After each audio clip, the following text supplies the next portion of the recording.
How to fix keeps dropping calls in Realme C53 or C55.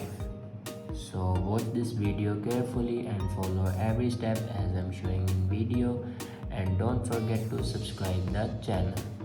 So let's start the video. First of all, reinsert your SIM card. After reinsert your SIM card, then open your settings.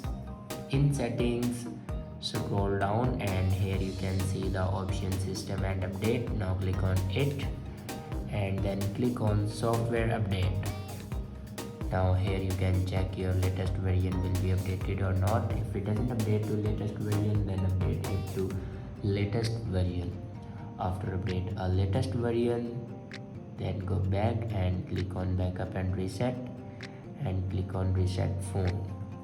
Now on top you can see the option reset network settings. Now click on it and here enter your password to reset your network settings. After reset the network settings, then go back to your home screen and restart your device. For restart your device, press and hold power button and then swipe up to restart your device. After doing these steps, your problem will be fixed. I hope this video is helpful for you. Thanks for watching.